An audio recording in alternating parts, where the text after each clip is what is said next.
Oui, bien sûr, la syntropie, c'est tout à fait possible en climat tempéré. Elle est née au Brésil il y a une quarantaine d'années, mais elle est utilisée par des milliers de paysans dans le monde entier aujourd'hui. Et une fois qu'on a compris les principes qui la sous-tendent, elle peut s'appliquer sous n'importe quelle latitude et dans n'importe quel climat. Ici, je la pratique depuis donc 2018 en Dordogne. Il a fallu s'adapter aux plantes, qui ne poussent pas aussi vite qu'au Brésil évidemment, aux saisons, aux hivers, etc.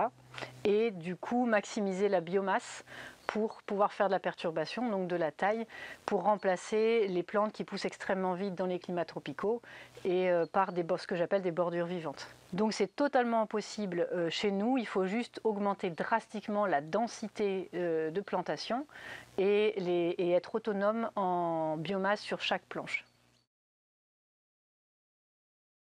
Alors, on peut adapter la syntropie à n'importe quelle taille, ça va du balcon à plusieurs hectares. Le principe de perturbation, c'est-à-dire la taille, va améliorer drastiquement tous les sols, quelle que soit la taille. Ceci dit, si on veut créer un système le plus résilient possible, évidemment, plus le système est grand, plus il est résilient et plus il est stable.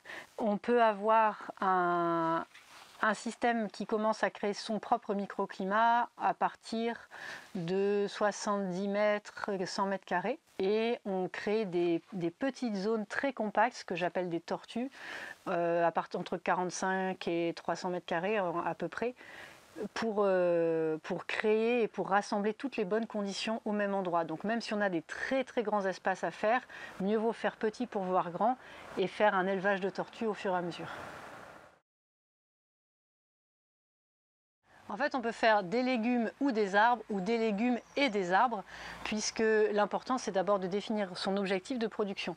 On peut rester sur des potagers ad vitam aeternam, quand on peut avoir des objectifs de production de jardin-forêt, de vergers, de bois d'œuvre, de bois de chauffage, des parcours de poules pondeuses ou de parcours pour ovins, bovins, chevaux, etc.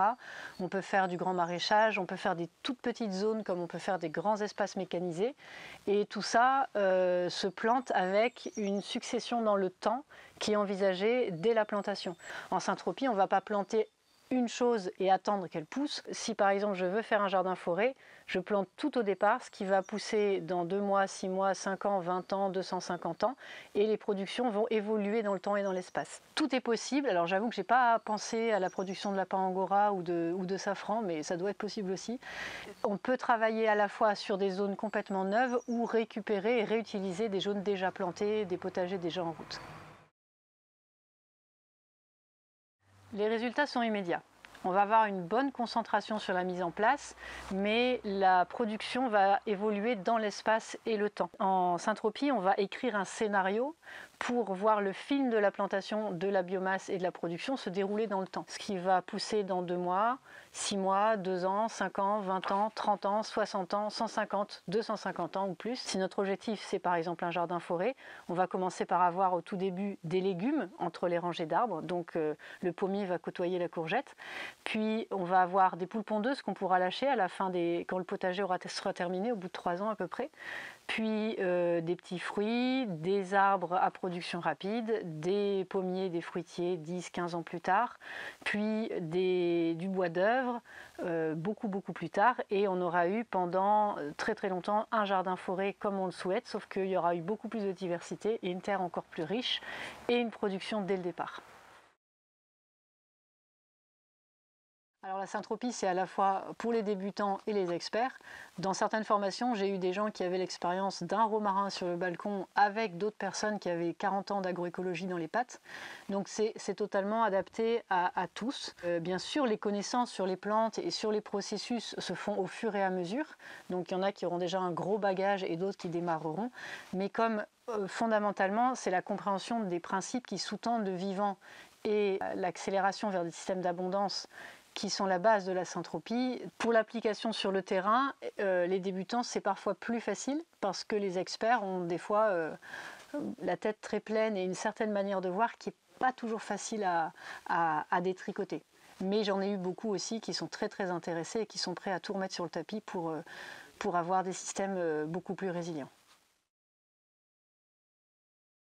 Alors en syntropie, on va utiliser les strates pour maximiser la photosynthèse. Les strates, ça va être une accumulation de plantes qui vont avoir des besoins différents en lumière. Les strates émergentes vont celles qui vont avoir le plus besoin de lumière, les strates basses le moins besoin. L'idéal, c'est de maximiser les étages de photosynthèse, parce que la photosynthèse, c'est la seule et unique valeur ajoutée au monde. C'est elle qui va créer de la masse et de la biomasse à partir de rien de tangible quasiment. C'est elle qui va permettre d'ajouter plus de matière organique dans les sols. C'est toujours la photosynthèse qui est la base de toute l'air qu'on respire, c'est la base de la respiration des plantes qui vont permettre de rentrer l'eau dans les systèmes et de la faire circuler, etc., etc. Donc on va avoir la stratification dans l'espace et la succession dans le temps de la photosynthèse. L'idéal, c'est d'avoir le maximum de verre du début de la production jusqu'à la fin de la plantation, que ce soit au bout de l'année si c'est une plantation annuelle ou 250 ans plus tard pour une plantation pérenne. Donc par rapport à une monoculture, on peut aller jusqu'à 240% de photosynthèse sur un lieu donné. C'est une question qu'on me pose souvent et ce que j'aime souligner, c'est la ressemblance. Toutes ces techniques vont vers plus de vivants et de diversité, c'est ça qu'il faut retenir. La permaculture inclut aussi des méthodes d'éducation, de relations sociales, etc. Donc pour ce qui concerne uniquement l'agriculture, la grosse différence avec le jardin-forêt et la permaculture, ça va être la dimension de biomasse vraiment poussée à l'extrême, et de la perturbation, c'est la taille en fait de cette biomasse, et la succession dans le temps. Et en syntropie, on va avoir 70 à 80% des plantes qu'on va planter au départ qui vont être là pour la biomasse, pour la taille et la perturbation. Et on va planter cette biomasse et cette production de manière à ce qu'il y en ait le maximum dans le temps, donc sur des plantations qui peuvent aller des fois jusqu'à plusieurs siècles. En formation, j'ai eu des personnes qui travaillent en permaculture depuis des années et qui m'ont dit que pour eux, la syntropie, c'était la next step, ça allait encore plus loin. Et d'autres qui m'ont dit que la syntropie, ça devrait être inclus dans la permaculture parce que c'était de toute façon des techniques qui vont vers plus de diversité, plus de vivants. Donc il n'y a aucun intérêt à créer des querelles de clochers. L'important, c'est que toutes vos plantations aillent vers plus de richesse et de biodiversité.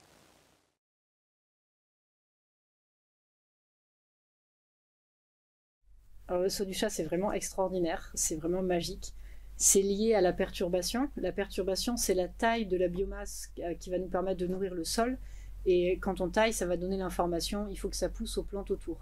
Et ça va générer une pousse extraordinaire. Sur des plantes pérennes, j'ai observé jusqu'à une pousse qui allait 2 fois plus vite que les mêmes arbres en plein champ, paillés et arrosés, alors qu'il y avait beaucoup moins d'arrosage sur les zones syntropiques. Et à la fin du printemps, par exemple, sur des maïs qu'on va perturber, il va y avoir un saut du chat assez hallucinant où on peut avoir une pousse de 30 cm sur les maïs en 24 heures. Et on peut aussi avoir des tournesols qui sont conduits en syntropie avec des sauts du chat qui vont permettre une pousse de 1,50 m supplémentaire que les mêmes tournesols à 10 mètres de là plantés de manière classique.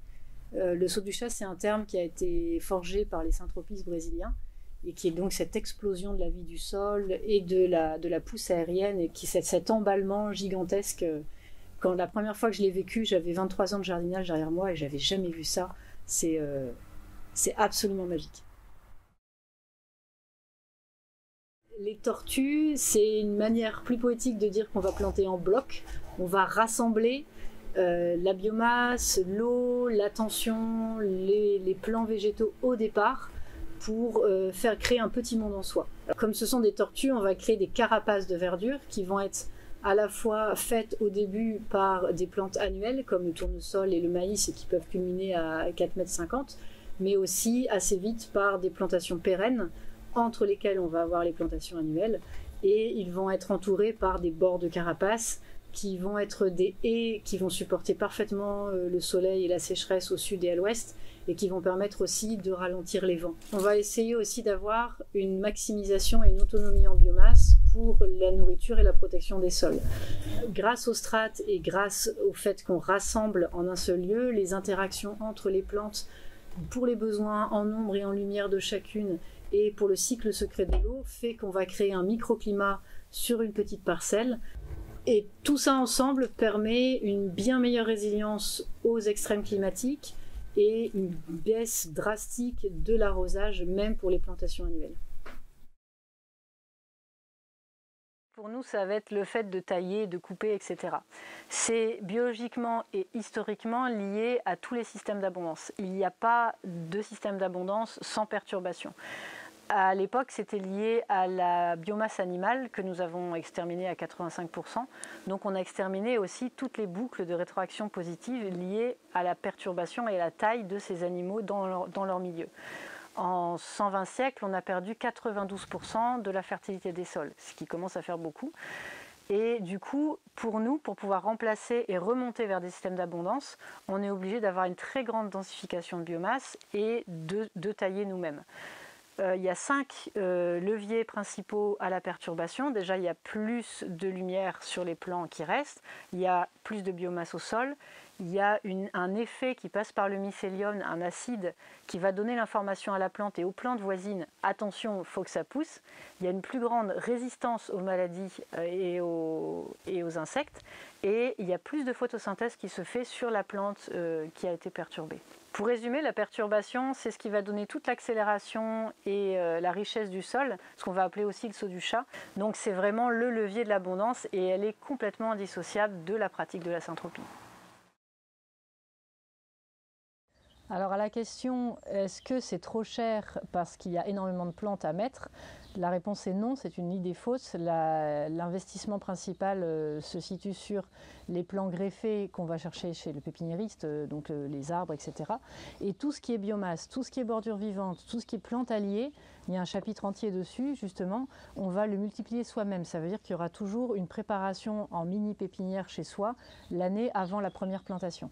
Et ensuite, une fois qu'on a créé notre première tortue, où on va vraiment démarrer à avoir toutes les variétés qui nous intéressent, on va réutiliser cette base-là végétale pour les suivantes. Donc il y a un petit démarrage à faire au départ. Et souvent, on va faire la variété bon voisin. On va aller voir autour de chez soi qui a du cassis, qui a de la groseille, qui a de la consoude, etc. pour pouvoir faire des boutures de racines, des boutures aériennes et les multiplier chez soi. Et on est en train de développer avec le Hub Syntropique une carte interactive au niveau de la France et du pays du monde de toute façon pour savoir qui sont vos voisins syntropistes et comment faire des échanges à la fois de supports végétaux et à la fois de coups de main pour les plantations.